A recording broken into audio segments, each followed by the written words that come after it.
Hello friends, I welcome you all to the next lecture of the JCE eConnect series of online lectures. We are into module 4 and discussing the topic centroid. In the previous videos, we have discussed the basics of centroid. Further, we have derived the relationship for obtaining the centroidal distance for various geometrical figures such as a rectangle, a triangle, a semicircle and a quarter circle. In today's lecture, let us find the centroid of a sector.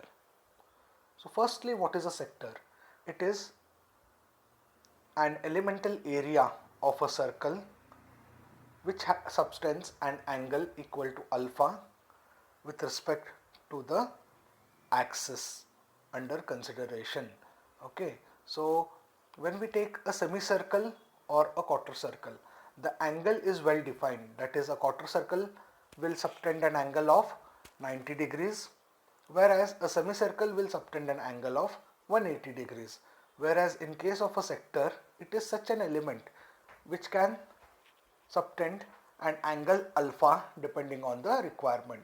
So angle alpha will be the given data in case of a sector. So for such an element, now we have to obtain the centroidal distance.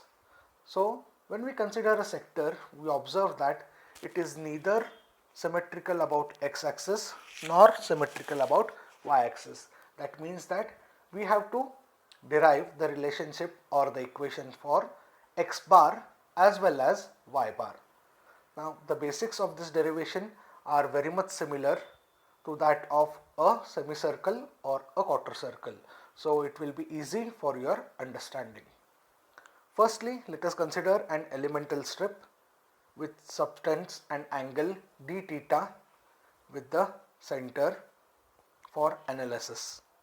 Now, as discussed in the previous lectures, its centroidal distance from the apex will be 2 by 3 into r, where r is the radius of the sector. So now its horizontal projection on x-axis will be 2 by 3 r cos theta, whereas its vertical projection on y-axis will be 2 by 3 r sin theta. This we have already discussed in the previous lectures and this basics remains the same. Area of this elemental strip will be half into r into d theta, that is the area of a triangle. Again I am repeating, even if the arc portion is curved, for analysis purpose we are considering it as a flat portion and as the base of the triangle. Therefore, now area of the sector is given by integration of 0 to alpha half of r square d theta. Moment of this elementary strip about y-axis will be obtaining by multiplying half r square d theta into the horizontal projection, that is 2 by 3 r cos theta. So we get this answer as r cube cos theta d theta divided by 3. Now there are such many elemental strips in the complete sector. So let us analyze let us integrate all the areas of such elemental strip between the angle 0 to alpha. Why we are taking the limit from 0 to alpha is 0 is the base angle, whereas our sector extends maximum up to an angle alpha. Therefore, integration of 0 to alpha of r square r cube by 3 cos theta d theta. When we go ahead with the process of integration, we get the answer as r square alpha by 2 into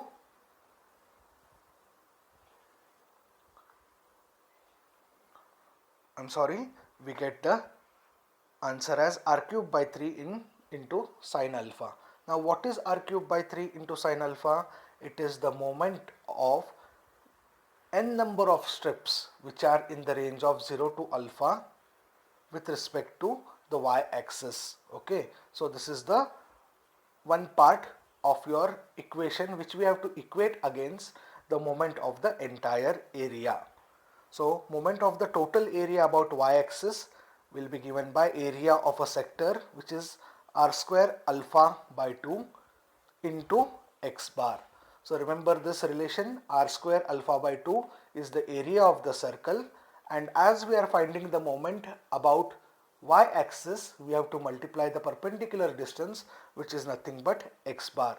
So now we can use the principle of moments and equate r cube by 3 sine alpha equal to r square alpha by 2 into x bar.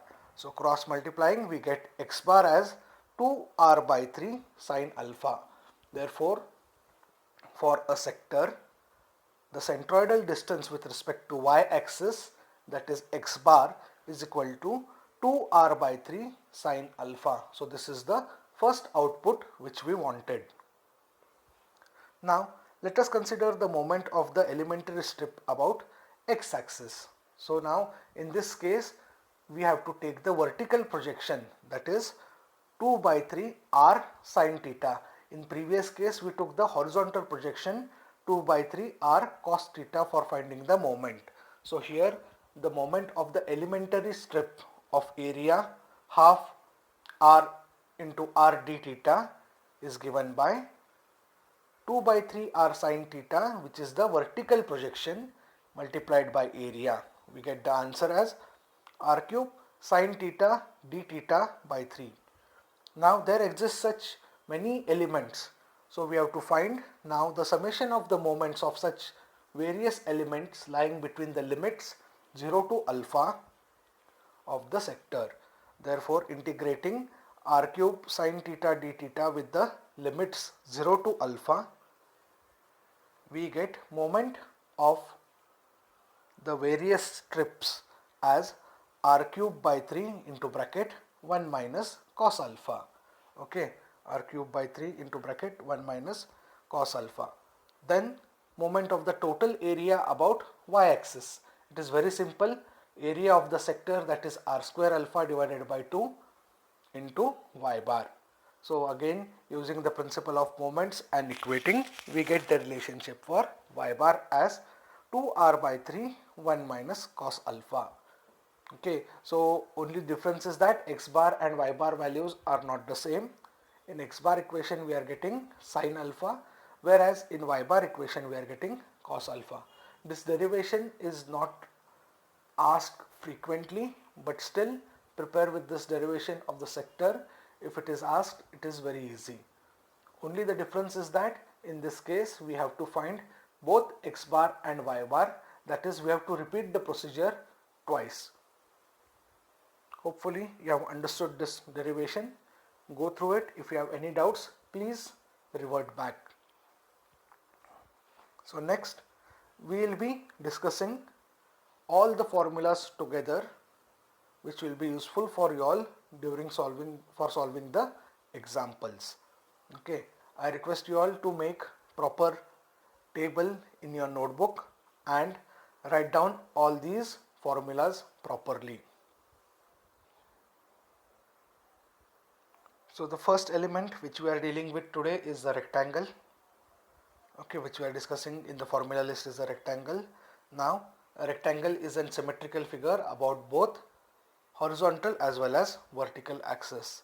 Therefore x bar is equal to b by 2 and y bar is equal to d by 2.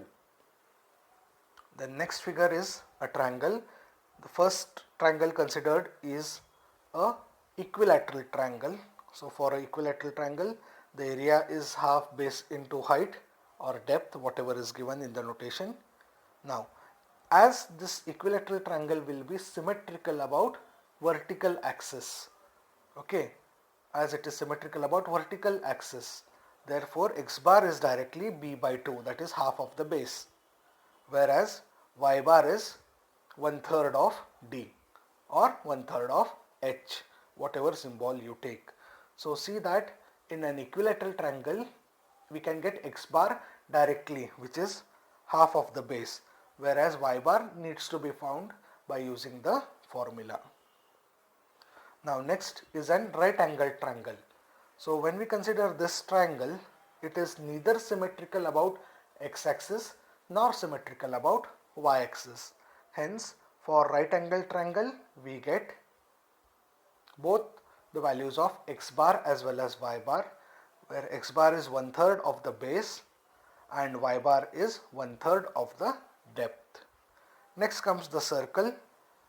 Now circle is an symmetrical figure about both horizontal as well as vertical axis. The area of the circle is pi r square and its x bar will be equal to r and y bar also will be equal to r from the axis as shown in the figure. R, or it can be taken as half of the diameter, because center of the circle itself is the centroid of the circle. Now next comes your semicircle. All four orientations are given. Now semicircle becomes very important because in maximum problems you will get the semicircle, and there are four orientations of the semicircle. So you need to carefully see the formulas, okay, with respect to their orientation.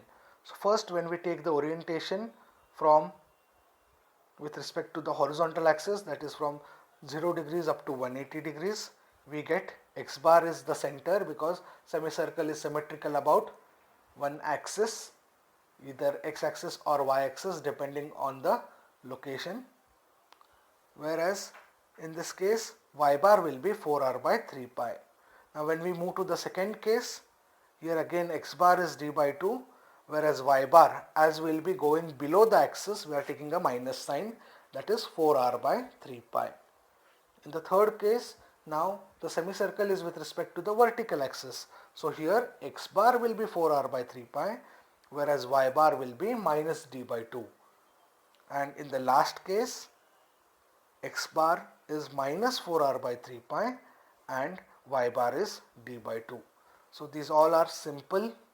Okay, just draw the figure properly and go through the formulas and understand them properly. So the last formula is of the quarter circle, and for a quarter circle both x bar and y bar will be 4r by 3 pi. Let the quarter circle be in any quadrant, formula remains the same. So we have discussed the formulas for the figures which we are commonly using. The sector is not much commonly used, but still as a part of the syllabus I have derived the equation. Please go through that equation. Also make proper notes for all the derivations and formulas, put it in a proper table format so that when we start the problems in the next lecture, it will be easy for you all to grasp it. So let's conclude today's lecture. Hope you are following the lectures properly. Thank you.